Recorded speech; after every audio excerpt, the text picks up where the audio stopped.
Welcome back everybody. और आपके साथ बात कर रहे थे अनुच्छेद 19(1)(a) की अभिव्यक्ति की स्वतंत्रता की, और डिजिटल स्पेस में इस पर चर्चा करनी है क्योंकि नई चीज़ें लिखना और समझना आपके लिए बहुत फ़ायदेमंद होगा।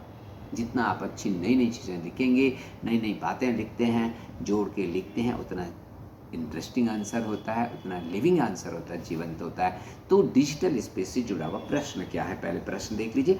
डिजिटल स्पेस में अभिव्यक्ति की स्वतंत्रता और जिम्मेदारी के बीच संतुलन बनाए रखना लोकतंत्र की सुरक्षा के लिए आवश्यक है। तो डिजिटल स्पेस में अभिव्यक्ति की स्वतंत्रता का उपयोग के साथ साथ दुरुपयोग भी हो रहा है।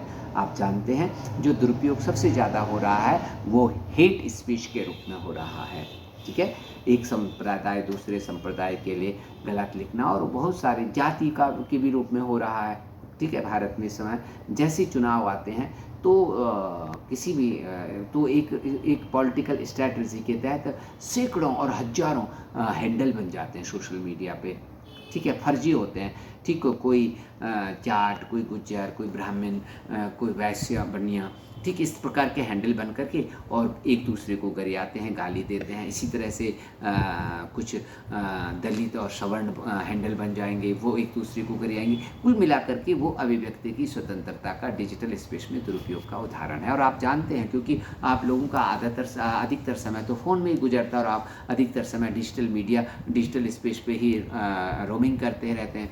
तो आप जानते हैं कि ये एक स्ट्रैटेजी के तहत होता है।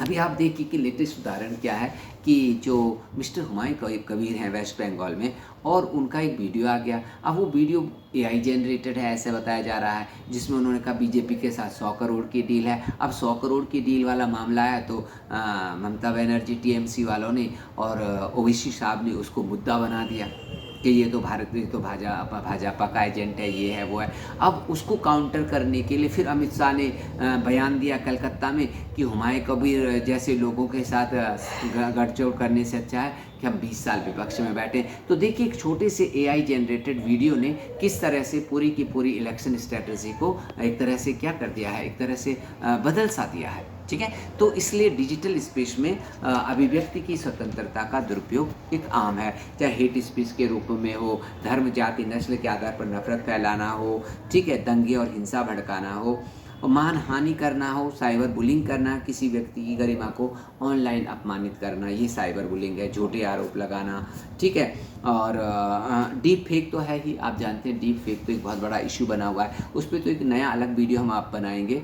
तो we can say that in the digital space we need more regulations, open regulations to ensure that people must use the digital space and freedom of expression with full responsibility without harming the dignity of the other person.